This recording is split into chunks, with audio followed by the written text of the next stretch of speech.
संटू गोनू से पूछता है कि यार आज के क्लास में ये जो सवाल करवाए सर ने कि 5 to the power 6, 6 to the power 7, 7 to the power 8, 8 to the power 9 and so one 30 to the power 31, इसके एंड में मतलब इस प्रोडक्ट के एंड में कितने नंबर ऑफ जीरोज होंगे। यार ये तो मेरे को समझ में ही नहीं आया। और वो तो छोड़ो, 130 का जो फैक्टोरियल है ना, इसके एंड में कितने नंबर ऑफ जीरोज होंगे वो भी कैसे सर ने बताया मेरे को नहीं समझ में आया। और एक्सपोनेंट ऑफ फैक्टोरियल एन क्या होता है ये भी मेरे को समझ में नहीं आया। गोनू बोलता है संटू से कि यार तू टेंशन मत ले, सर ने शुरू से जो करवाया है ना फैक्टोरियल और उसका फंडामेंटल एप्लीकेशन, वो सब मैं तुम्हें बहुत अच्छे से समझा दूंगा। ठीक है। संटू बोलता है हाँ यार समझा देना। और अब तो मुझे उस कोटा टीचर के हुलिया से डर लगता है। पता नहीं सर संडे को किस सैलून में गए थे, पूरा बाल छिलवा लिया है, कटप्पा से भी भयानक दिखते हैं। और बाल तो छोड़ो, ये भौं क्यों छिलवा लिया है सर ने ये भी पता नहीं। और सिर्फ दाढ़ी इतना बड़ा रखे हुए हैं, ऐसा दाढ़ी रखे हुए हैं कि अगर वो फर्श पे 2 बार ऐसे ऐसे करें तो पूरा का पूरा क्लासरूम साफ हो जाएगा। ऐसा कोई हुलिया बनाता है भला? कोई डाउट पूछने की हिम्मत ही नहीं होती है यार। गोनू बोला कि कोई बात नहीं यार, टेंशन मत ले, मैं हूं ना तुम्हारा दोस्त। तो यही होता है क्लास में, जब टीचर्स के डर से डाउट नहीं पूछे जाते हैं तो दोस्त ही जो होता है वो दूसरा सहारा होता है। और दूसरा क्या, पहला सहारा भी बोल सकते हैं। तो अब गोनू और संटू के बीच वार्तालाप शुरू होता है। हम भी इस कहानी को शुरू करेंगे फैक्टोरियल एन को इंट्रोड्यूस करके, और उन सारे सवाल जो कि शुरू में आपने देखे उसको डिस्कस करेंगे। और आपको बता दें कि यह जो है कहानी का शायद चौथा भाग है। इसके पहले के जो 3 भाग हैं इसी चैनल के प्ले लिस्ट में बहुत अच्छे से अवेलेबल हैं, उसको देखिए, तब आपको समझ में आ जाएगा गोनू कौन है, संटू कौन है, कोटा टीचर कौन है और मास्टर जी कौन है। फिलहाल अभी गोनू और संटू, गोनू जो है अपना रजिस्टर निकालता है और वहाँ पे वो 2 नोटेशन देखता है। ठीक है। और बोलता है जानते हो संटू, ये 2 जो नोटेशन है ना, जैसे अगर फैक्टोरियल एन लिखा हो या ये लिखा हो, इस दोनों नोटेशन का मतलब एक ही है। और इसको हम पढ़ते हैं फैक्टोरियल एन। चाहे ऐसा लिखा हो तब भी फैक्टोरियल एन पढ़ेंगे, ऐसा लिखा हो तब भी फैक्टोरियल एन पढ़ेंगे। संटू बोला कि यार समझ में तो आ गया, लेकिन ये होता क्या है? तो गोनू बोलता है कि जैसे फैक्टोरियल एन है ना, जिसको कि तुम ऐसे भी लिख सकते हो, तो ये जो है continued product of n natural of first n naturals है। बोला कि अच्छा, मतलब संटू को जो है ना बिना एग्जाम्पल के कोई चीज जल्दी समझ में नहीं आता था। गोनू ने फटाक से लिख दिया फैक्टोरियल 10। अब बोला कि देखो यहाँ पे continued product of first n natural number, तो ये हो जाएगा continued product of first 10 natural number, यानी कि 10 into 9 into 8 into 7 into 6 into 5 into 4 into 3 into 2 into 1। ठीक है। तो बोला संटू बोला कि हाँ अब मेरे को समझ में आ गया कि 10 से शुरू करेंगे और 1 तक चले जाएंगे गुना करते हुए। फिर गोनू बोलता है जानते हो दोस्त, इसको हम 10 इंटू 9 का फैक्टोरियल लिख सकते हैं। संटू बोला सो क्यों? बोला कि देखो अब फैक्टोरियल 9 को अगर तुम फिर से लिखोगे तो वापस से यही लिखोगे ना, तो 10 इंटू फैक्टोरियल 9 कहने का क्या मतलब है, यही पूरा प्रोडक्ट। तो संटू बोला हाँ यार ये तो सही है। फिर संटू बोला कि अच्छा गोनू ये काम कर सकते हैं, 8 तक लिखे आए, यहाँ पे फैक्टोरियल लगा दें, क्योंकि 8 के बाद तो फिर से वही 8 इंटू 7 इंटू 6 हो जाएगा। गोनू बोला हाँ तुम बात को सही पकड़ लियो। फिर वो बोलता है कि इसको हम 10 इंटू 9 इंटू 8 इंटू 7 इंटू 6 का फैक्टोरियल लिख सकते हैं। बोला हाँ बिल्कुल लिख सकते हो। ठीक है।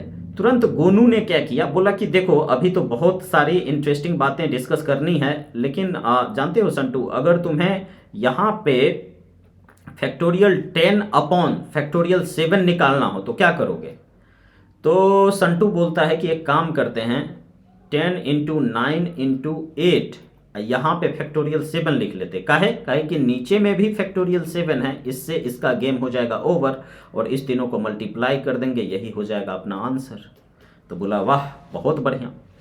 लेकिन संटू बोला कि यार ये तो तुम नेचुरल्स के लिए बात किए हो, लेकिन फैक्टोरियल जीरो क्या होगा, फैक्टोरियल जीरो का वैल्यू कैसे निकालेंगे। तो गोनू बोला कि फैक्टोरियल जीरो को देखने के लिए एक काम करो, सबसे पहले तुम फैक्टोरियल एन को क्या लिख सकते हो, n into n minus one का फैक्टोरियल लिख सकते हो कि नहीं। तो संटू बोला हाँ यार ये तो सही है। फिर गोनू ने बोला एक काम करो, यहां पे n बराबर 1 रख दो, ठीक है, क्योंकि n बराबर 1 रख दोगे तो 1 माइनस 1 फैक्टोरियल जीरो यहां पे प्रोड्यूस हो जाएगा। तो इधर हो जाएगा क्या, फैक्टोरियल 1 बराबर 1 इंटू 1 माइनस 1 का फैक्टोरियल। तो ये क्या हो जाएगा, ये हो जाएगा 1 बराबर फैक्टोरियल जीरो, है ना। तो फैक्टोरियल जीरो जो होता है वह 1 के बराबर होता है।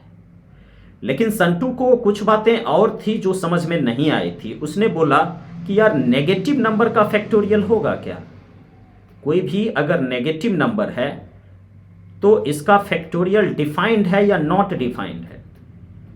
गोनू बोलता है कि नॉट डिफाइंड है। फिर संटू बोलता है कि कैसे नॉट डिफाइंड है, नेगेटिव का फैक्टोरियल जो है वो कैसे नॉट डिफाइंड है। फिर गोनू बोलता है कि यार अभी जो रिजल्ट लिया था ना, फैक्टोरियल एन बराबर एन इंटू एन माइनस 1 का फैक्टोरियल, है ना। तो अब नेगेटिव का फैक्टोरियल के बारे में तू बात करना चाह रहा है, तो यहां पे एन बराबर जीरो रख दे, एन बराबर जीरो रख, एन बराबर जीरो रखेगा तो इधर हो जाएगा फैक्टोरियल जीरो बराबर जीरो इंटू जीरो माइनस 1 का फैक्टोरियल। अब देख ले फैक्टोरियल जीरो अभी अभी तूने 1 देखा है और ये जीरो है, और इधर माइनस 1 का फैक्टोरियल।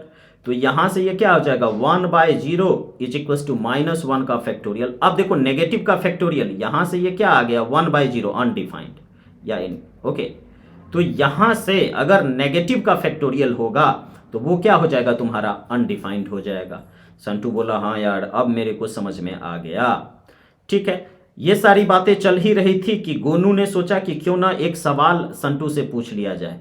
बोला कि संटू अब ये फंडामेंटल्स अगर तूने समझ लिए हैं तो एक काम कर, एक छोटा सा सवाल सुलझा यहाँ पे। तो संटू बोला कि ठीक है यार अगर तू कहता है तो चलो बताओ कौन सा सवाल है। फिर गोनू जो है एक सवाल लिखता है, उस सवाल को मैं यहाँ पे लिख देता हूँ।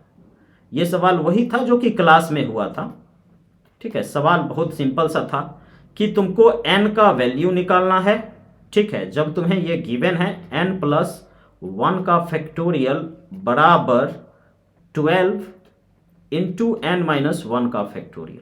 संटू बोला कि यार ये तो बड़ा आसान है, n प्लस 1 का फैक्टोरियल है तो इसको मैं लिख लूंगा n plus 1 into n and into n minus 1 का फैक्टोरियल, क्योंकि फैक्टोरियल इसी तरीके से लिखते हैं ना, जिसका फैक्टोरियल वो फिर उससे एक कम फिर उससे एक कम अब बराबर।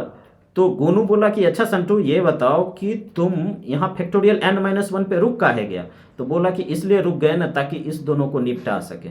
तो इस दोनों को निपटा दिया और इधर से बच गया क्या, n square plus n minus 12 बराबर जीरो। अब यहाँ पे ये क्या हो जाएगा एन स्क्वायर, तो n square and plus 4n minus 3n minus 12 is equals to zero. अब यहाँ पे हो जाएगा n into n plus 4 minus 3 into n plus 4 बराबर जीरो। तो ये क्या हो जाएगा n plus 4 into n minus 3 is equals to zero, ठीक है। ये सारी चीज़ें, और यहाँ से n बराबर क्या हो जाएगा -4 एंड 3। अब क्योंकि n बराबर -4 इसका फैक्टोरियल तो अनडिफाइंड है तो इसको लेंगे नहीं, तो n बराबर 3 जो है यही आपका क्या हो जाएगा आंसर हो जाएगा। संटू ने इसको सॉल्व कर दिया और बहुत खुश था, लेकिन गोनू को लगा कि यार ये थोड़ा सा ज़्यादा ही उड़ रहा है। तो गोनू ने बोला कि एक काम कर संटू, एक प्रूफ कर दो। अगर 2n है और इसका जो फैक्टोरियल है 2n का जो फैक्टोरियल है, इसके लिए तो ये प्रूफ कर दे मेरे को। चल मैं तेरे से पूछता नहीं हूँ, बता ही रहा हूँ कि 2 का power n into factorial n, और उसके बाद फिर ये 1 into 3 into 5 and so on up till 2n minus 1, इसको तू प्रूफ कर, ठीक है, क्योंकि इसको प्रूफ करने के बाद तू 2 के एक्सपोनेंट्स निकाल सकेगा फैक्टोरियल 100 में, 2 के एक्सपोनेंट्स निकाल सकेगा फैक्टोरियल 1000 में। ठीक है, यहाँ पे 2 का पावर n और ये इसको प्रूफ कर। गोनू बोला कि यार तू मतलब क्यों मजे ले रहा है, तू ही कर दे इसको प्रूफ। तो गोनू बोला कोई बात नहीं, देख सिर्फ डेफिनेशन का यूज है, फैक्टोरियल 2n है ना, अब फैक्टोरियल 2n लिखेगा तो 2n इंटू, अब 2n से एक कम, फिर 2n माइनस 1 से एक कम, फिर 2n माइनस 2 से एक कम। ठीक है, and by doing so 6 into 5 into 4 into 3 into 2 into 1 इस तरीके की चीज़ें हो जाएंगी। बोला हाँ यार ये तो हो जाएंगी। फिर गोनू ने बोला एक काम कर, इवन वाला सबको एक साथ कर ले, जैसे 2n minus 2, okay 2n minus 4 4 2 इस सबको एक साथ कर ले और ऑड वाले को एक साथ कर ले। संटू बोला कि ठीक है, तो फिर कर ले ऐसा ही, 2n into 2n minus 2 into 2n minus 4 and by doing so 4 into 2 into 1, okay ये चीज़ें। और उसके बाद फिर क्या कर, इंटू में 2n minus 1 into 2n minus 3 and so on into क्या 5 इंटू 3 इंटू 1 इस तरीके की चीज़ें कर ले। ठीक है, अब यहां से अगर हम बात करें तो इसमें से क्या कर सकते हो तुम, यहां 2 तक ही बात होगा, ये 1 नहीं लिखने का है। संटू बोला कि यार गोनू तू मेरे को कंफ्यूज क्यों कर रहा है, यहाँ पे 1 का है लिखा तू। तो बोला कि अच्छा ये तो गलती से लिखा गया था, कोई बात नहीं। ठीक है, और यहाँ पे ये हो जाएगा इनटू में ही। ठीक है, अब देखो, और गोनू बोलता है कि यहाँ पे 2n माइनस 2 सब में से क्या करो, इसमें से 2 निकाल लो, तो ये हो जाएगा 2 का पावर n, और इधर बचेगा फिर क्या n into n minus 1 into n minus 2 and by doing so, अब यहाँ 2 तक पहुँचेगा तो लास्ट में 1 पे पहुँच जाएगा। तो ये तो संटू बोला कि यार ये तो फैक्टोरियल n आ गया। तो बोला हाँ वही तो कह रहा था मैं, फैक्टोरियल n ही आएगा, और यही तो प्रूफ भी करना है ना, देख लेना ये फैक्टोरियल n, और बाकी जो बचा वो तो वही बचा ना जो तुझे प्रूफ ही करना था। ठीक है, तो यहाँ पे 2 to the power n, okay इधर तो ये है ही, इसको 1 into 3 into 5 and so on into 2n minus 1 लिख दिया गोनू। अब ये बच गया क्या 2 का पावर n, इस पूरे के जगह पे क्या लिखेगा फैक्टोरियल n, और इधर क्या बचेगा 1 into 3 into 5 and so on कहाँ तक 2n माइनस 1 तक। ठीक है, 2n माइनस 1 तक। ऑल राइट, तो ये सारी चीज़ें हो गई 2n माइनस 1 तक। ठीक है, all right, so yes this is the thing. अब ये प्रूफ हो चुका था। संटू बोला बहुत बढ़िया यार, बहुत अच्छा लगा, प्रूफ हो गया। बोला अच्छा तो लगा, लेकिन तू एक काम कर, इसका यूज करके exponent of prime 2 by using above, इसका यूज करके find exponent of 2 in factorial 100। Factorial 100 में 2 का एक्सपोनेंट निकाल इसका यूज करके। ठीक है, तो बोला कि यार पता नहीं कैसे होगा। तो बोला कि जैसे 2 इंटू n है ना यहाँ पे, तो इसको 2 इंटू 50 का फैक्टोरियल कर दे, और 2 इंटू 50 का फैक्टोरियल जब करेगा तो 2 का पावर 50 इंटू फैक्टोरियल 50 हो जाएगा। फिर यहाँ पे जो फैक्टोरियल 50 होगा तो 2 इंटू 25 का फैक्टोरियल कर, इस तरीके से कर करके कर ले, गिन ले कि कितने 2 के कितने पावर्स होंगे, कितने एक्सपोनेंट्स होंगे। फिर गोनू संटू बोलता है कि यार तू मजे मत ले, ये तो थोड़ा सा लेंदी मेथड हो जाएगा। हाँ ये बेसिक मेथड है, लेकिन ये तो थोड़ा सा लेंदी हो जाएगा। सर ने तो एक और कुछ बताया था ना, exponent of prime p in factorial n, ऐसा करके कुछ बताया था ना। संटू को ये चीज़ें याद थी, लेकिन कोटा टीचर के भयानक भयावह रूप को देखकर वो कुछ पूछ नहीं पा रहा था, तो उस दिन उसने कुछ पूछा नहीं, ठीक है। लेकिन संटू ने बोला कि यार इस तरह का कुछ चीज सर ने लिखा था, इसको बोलते हैं exponent of prime P. Sir ने यह भी बोला था कि इस फॉर्मूले का यूज सिर्फ और सिर्फ प्राइम के लिए करना, कंपोजिट के लिए करोगे तो धरा जाओगे, सिर्फ प्राइम के लिए। Exponent of prime p in factorial n, ठीक है। इस नोटेशन का मतलब ये था, और सर ने इसको डिफाइन ऐसे किया था, ये greatest integer function n by p, ये तो ग्रेटेस्ट इंटीजर फंक्शन तो बेसिक मैथ में भी पढ़ाया गया था वो, और उसके बाद फिर एन बाय पी का स्क्वायर, और फिर एन बाय पी का क्यूब, ठीक है।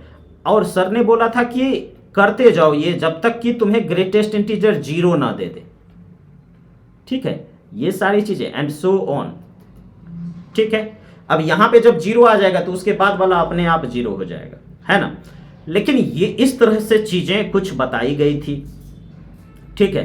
तो वो बोला, संटू बोला कि सर ने तो इस फॉर्मूले से इस तरह का जो सवाल है जो कि ऊपर में है कि by using above find the exponent of 2 in 100 factorial 100, ये तो सर ने इस फॉर्मूले से तुरंत कर दिया था। तो गोनू बोला कि ठीक है इस फॉर्मूले से तुरंत हो जाएगा, लेकिन तुम मतलब इससे पहले मतलब बेसिक जो चीज़ है उससे भी जरूर ट्राई करना चाहिए।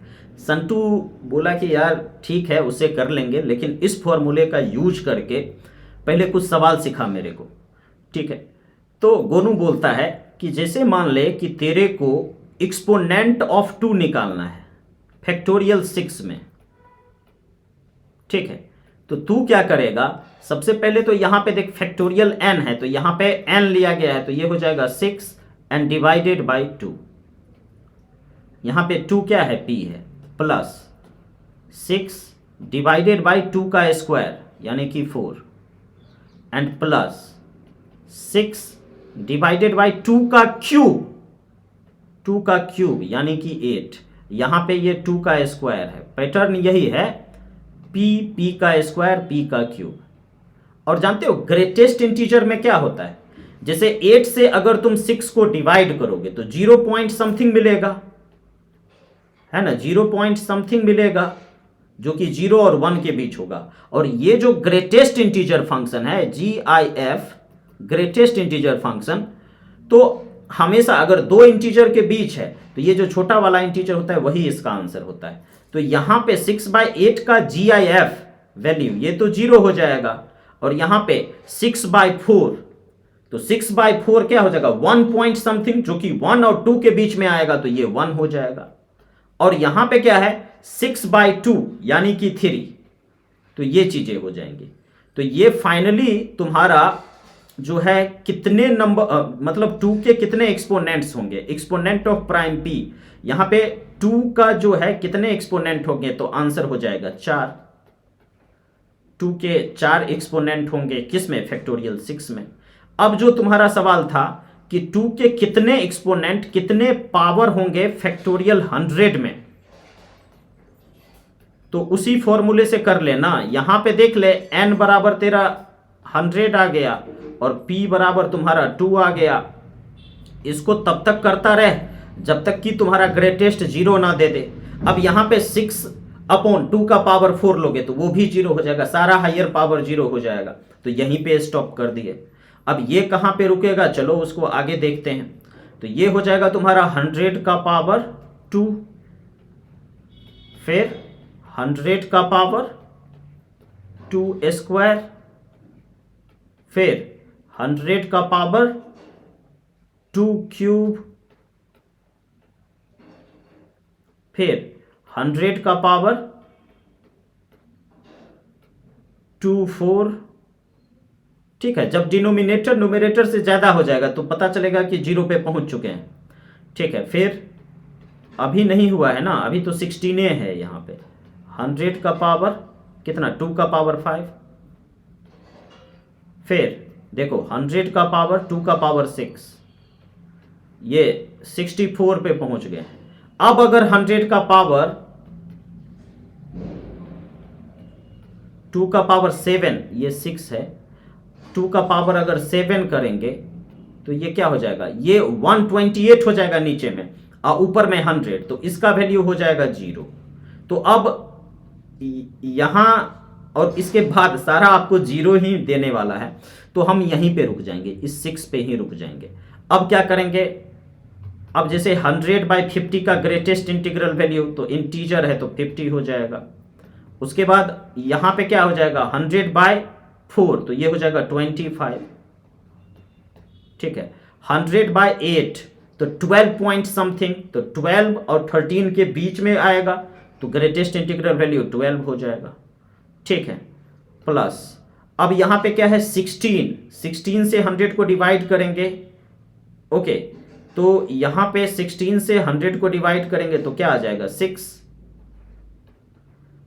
क्योंकि 6 पॉइंट समथिंग होगा, तो 6 और 7 के बीच में, तो 6 आ जाएगा। अब 100 को 2 का पावर 5 यानी कि 32 से डिवाइड करेंगे। ओके, तो 3 पॉइंट समथिंग आएगा, तो हो जाएगा ये 3। और फिर 100 को कितना से 64 से डिवाइड करेंगे तो 1 पॉइंट समथिंग आएगा, तो ग्रेटेस्ट इंटीग्रल वैल्यू 1 देगा। अब इस सब को ऐड कर दो और वही तुम्हारा क्या हो जाएगा 2 का एक्सपोनेंट हो जाएगा, किस में, फैक्टोरियल 100 में, है ना।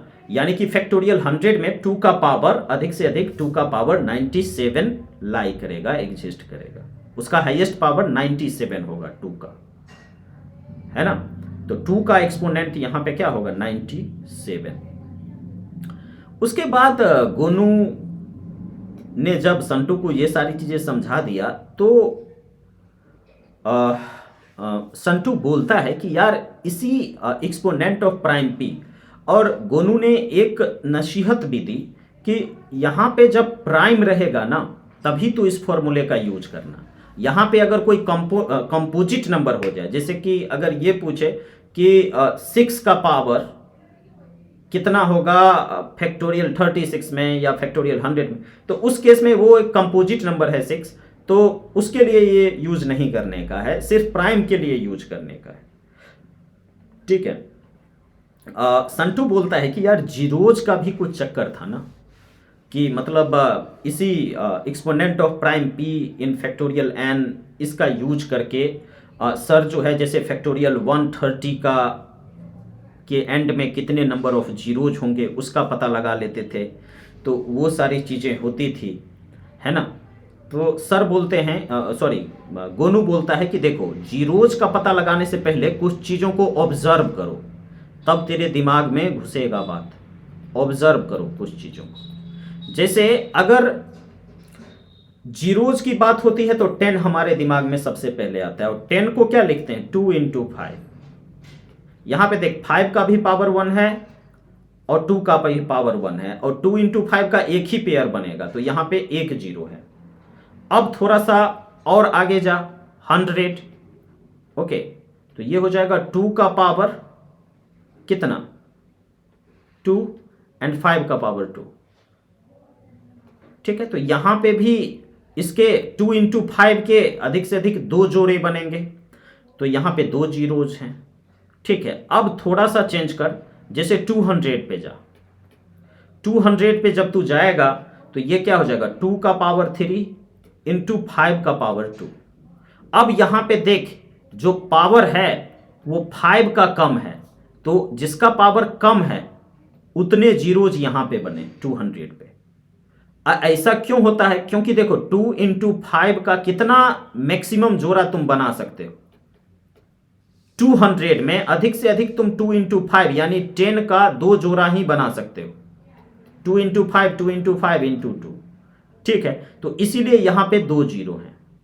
ठीक है, अगर तुम यहां पे कुछ भी लिखते हो, जैसे 2 का पावर 5, मान लो कोई नंबर है, अगर 2 का पावर 5 × 5 का पावर 50 है, अगर कोई पूछे कितने नंबर ऑफ जीरोज होंगे एंड में, तो तुम्हारा आंसर होगा 5। ऐसा क्यों, क्योंकि 2 × 5 2 × 5 इसके कितने तुम जोड़े बना सकते हो, सिर्फ 5 जोड़े बनेंगे इसके, 5 पेयर्स ऑफ 2 into 5, है ना, तो 5 जीरो ही होंगे, है ना, 5 टाइम्स ये इंटू 5 का पावर 45, इसको तुम ऐसे लिख सकते हो ना। तो लास्ट में तुम्हें कितने 5 जीरोज मिलेंगे।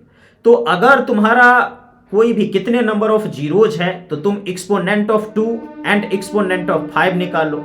अगर ये m है ये n है तो नंबर ऑफ जीरोज जो है, number of zeros at the end जो होगा वो तुम्हारा क्या हो जाएगा, minimum of m and n।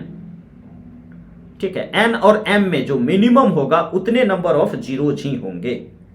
ठीक है, अब संटू बोला कि ठीक है यार ये चीज़ें तो चलो कुछ हद तक दिमाग में घुस रहा है, लेकिन फिर भी एक दो सवाल करवा दे। तो संटू जो है मतलब संटू सवाल बोला कि देख ये सवाल सर ने करवाया था, find the number of zeros at the end of factorial 130।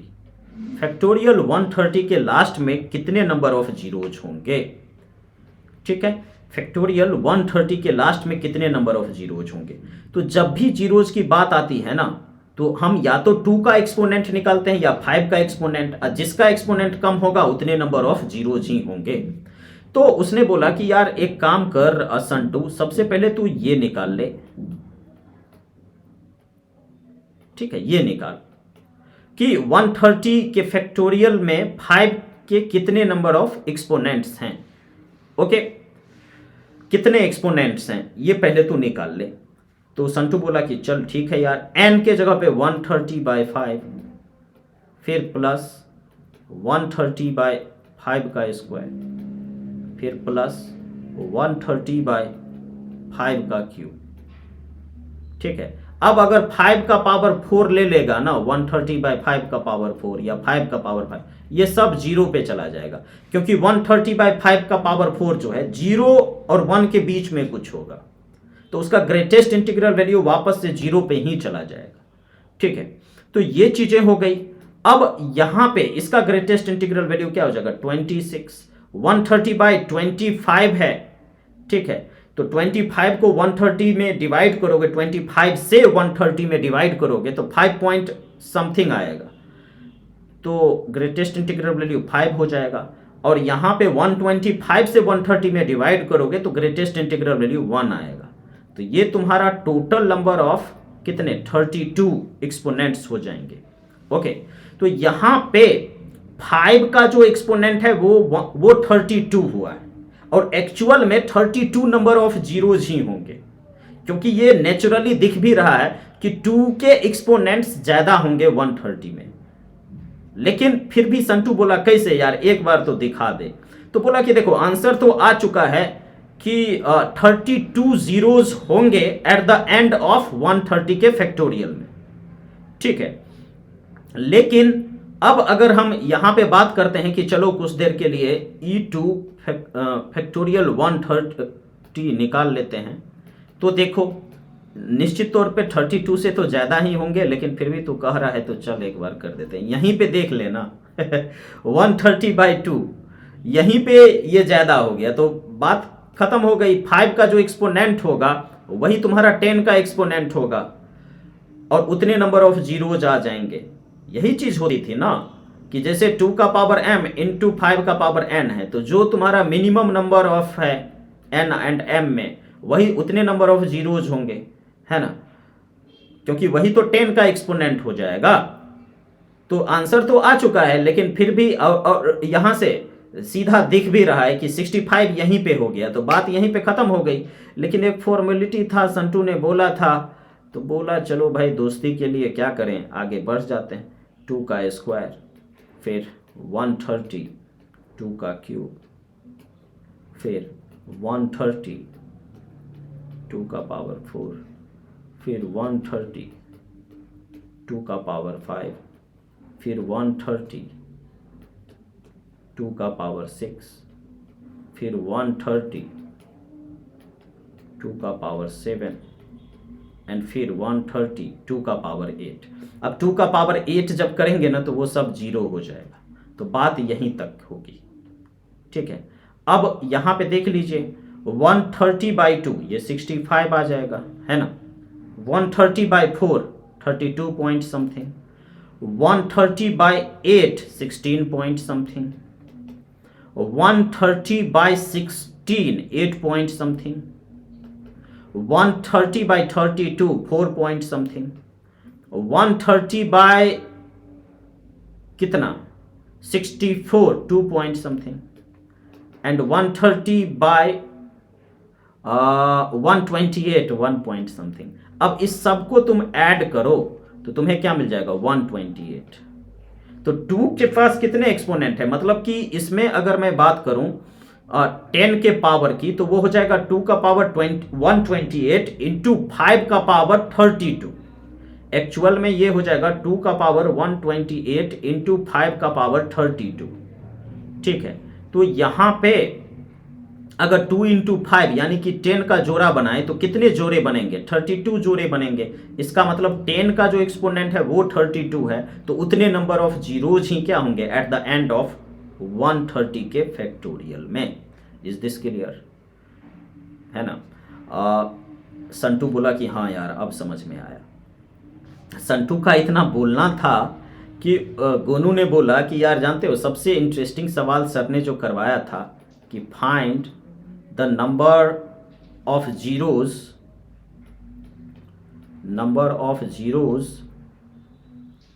At the end of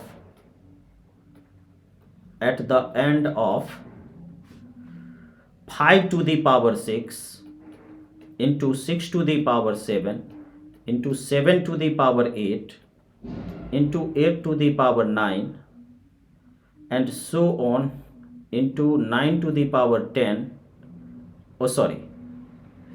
9 to the power 10 तो साथ ही में रहेगा उसके बाद ना, and so on into 9 to the power into 9 to the power 10 and by doing so 30 to the power 31, है ना। इस सब को गुना करो और इस सब को गुना करने के बाद इसके एंड में कितने नंबर ऑफ जीरोज होंगे ये बताओ, ये सवाल था, ठीक है। गोनू ने संटू को कहा कि देख भाई यहां पे तुमको फिर 2 का पावर m इंटू 5 के पावर n, क्योंकि 2 इंटू 5 10 का जो प्रोडक्ट ऑफ प्राइम के रूप में लिखेंगे तो 2 इंटू 5 के बारे में ही लिखेंगे। अब इस m में और n में जिसका पावर कम होगा वही होगा 10 का पावर, है ना। तो यहां पे तू देख सकता है कि 5 के बाद फिर 6 है, 6 के पास 7 है, 8 है, 9 है, 10 है। तो इसमें ये क्लियर है कि यहां पे 2 का जो पावर है m ग्रेटर देन n होगा। लेकिन तुम्हें यहां पे क्या चाहिए n चाहिए, क्यों, क्योंकि जिसका पावर कम है वही 10 का पावर होगा। इससे पहले अभी इतना एग्जांपल इसीलिए न दिए। तो अब यहां पे तू फिर जिद मत करना कि इसका ये निकाल दो, है ना। E2 वगैरह मैं यहां पे निकालने वाला हूं नहीं, ठीक है। यहां पे जो चीजें हम लोग गिनेंगे वो डेफिनेटली 5 का एक्सपोनेंट जो होगा वही 10 का एक्सपोनेंट होगा, ठीक है। तो इसको तो कुछ देर के लिए P मान लो। तो एक्सपोनेंट ऑफ 5 इन P हमें निकालना है। एक्सपोनेंट ऑफ 5 इन P, ठीक है। 2 का एक्सपोनेंट निकालने का सवाल ही पैदा नहीं होता कि क्योंकि 2 के पावर जो 2 का जो पावर होगा 2 का जो एक्सपोनेंट होगा वो 5 से ज्यादा होगा, और जिसका कम होता है वही हम लोग लेते हैं। तो एक्सपोनेंट ऑफ 5 इन P यहां पे निकालना है। तो सबसे पहले तो देखो ये 5 का पावर 6 आ जाएगा एक, ओके, एंड इनटू में अब 5 के बाद फिर अगर हम 5 को देखना चाहें तो 9 का पावर 10, उसके बाद फिर 10 का पावर 11 आएगा, ठीक है। अब 10 के पावर 11 के बाद फिर 15 आएगा एक के बाद, 15 का पावर 16, फिर 20 का पावर 21 और फिर 25 का पावर 26 और फिर 30 का पावर 31, ठीक है। ये चीजें हो जाएंगी। मतलब इसी प्रोडक्ट को लिख रहे हैं और इधर में तो कुछ भी लिख दे इंटू एक्स, मतलब बाकी जो टर्म्स जैसे ये बचा ना 6 का पावर 7, 7 का पावर 8, उस सबको x तू लिख दे। लेकिन तुम्हें अगर 5 का पावर निकालना है, 5 का एक्सपोनेंट निकालना है, तो तू सिर्फ और सिर्फ इस पे कॉन्सेंट्रेट कर, तेरा काम बन जाएगा। समझ गए? तो अब यहां पे देखने वाली बात है कि यहां से 5 का पावर, तो यहां से तो 6 मिल गया, यहां पे भी 2 इंटू 5 होगा, तो 5 का पावर 11 मिल गया, 11 को ऐड करो। फिर यहां पे 3 इंटू 5 होगा, तो 5 का पावर कितना मिल गया? 16, तो 16 को ऐड करो। और फिर यहां पे 4 इंटू 5, तो 5 का पावर कितना मिल गया? 21। लेकिन यहां पे ध्यान दो, यहां पे दो दो गो 5 है, 5 इंटू 5, तो एक 5 से मिलेगा 26, दूसरा 5 से भी 26, तो ये हो जाएगा कितना? 2 इंटू 26, समझे? 2 इंटू 26। और उसके बाद फिर अगर तुम बात करोगे तो यहां पे क्या 5 इंटू 6 है, तो 5 का पावर 31, तो ये चीज। अब तू क्या कर, इस सब को ऐड कर दे। इस सब को अगर तू ऐड करेगा तो तेरे को कितना मिल जाएगा? यहां पे 137। लेकिन एक बात जानते हो, यहां पे एक चीज तुम कर सकते हो, है ना? अगर मान लो कि यहां पे 31 दिया, तब तो तूने इसको ऐड कर दिया। अगर तुमको यहां पे 310 दे दे, 3000 दे दे, तो क्या करोगे? तो एक पैटर्न चाहिए ना। तो जो अच्छा इंसान होता है वो क्या करता है कि इसको क्या करेगा ना, 6 plus 11 plus 16 plus 21 plus 26 plus 31, ये सारा काम कर लेगा और फिर लास्ट में 26 ऐड करेगा। जानते हो क्यों? क्योंकि अब ये अर्थमेटिक प्रोग्रेशन में है। देख लो, 6 5 11 5 16, इस तरीके से। फर्स्ट टर्म ए है, कॉमन डिफरेंस 5 है, ठीक है? तो ये सारी चीजें हैं। अब क्या होता है कि अब जो एक्स्ट्रा बच जाता है ना, उसको लास्ट में ऐड कर देते हैं। क्यों? क्योंकि जब पावर यहां पे 31 तक था, तब ना सबको जोड़ के बोल दिए 137 हो जाएगा। अब पावर जब बढ़ जाएगा तब एक बढ़िया पैटर्न चाहिए कि नहीं चाहिए? ठीक है, संटू बोला हाँ यार ये तो चाहिए। तो ये सारी जो बातें हैं जो कि संटू को क्लास में समझ में नहीं आया था, गोनू ने बहुत अच्छे से समझा दिया। अब आगे वह कौन सी बात है जो संटू को समझ में नहीं आया, इसको लेकर के हम नेक्स्ट पार्ट में आएंगे। तब तक आप लोग अपना ख्याल रखें। ये जो कहानी है ये जारी रहेगा। अपने कमेंट्स जरूर दें, अपने सजेशंस दें। कोई भी अगर डाउट है तो डेफिनेटली उसको लिखें, हम उन क्वेश्चंस को भी इंक्लूड कर लेंगे। आप हमारे मेल आईडी पे अपने डाउट सेंड कर सकते हैं और आने वाले क्लासेस में हम उसको जरूर अपने लेक्चर में शामिल करेंगे। यानी कि गोनू संटू के वार्तालाप में, या कई बार इस कहानी में कोटा टीचर को इंट्रोड्यूस कर देंगे, कई बार मास्टर साहब आ जाएंगे, तो चीज़ें होंगी, लेकिन कॉन्सेप्ट पे हमारा मेन फोकस रहेगा। मिलते हैं अगले लेक्चर में, तब तक आप लोग अपना ख्याल रखें। धन्यवाद।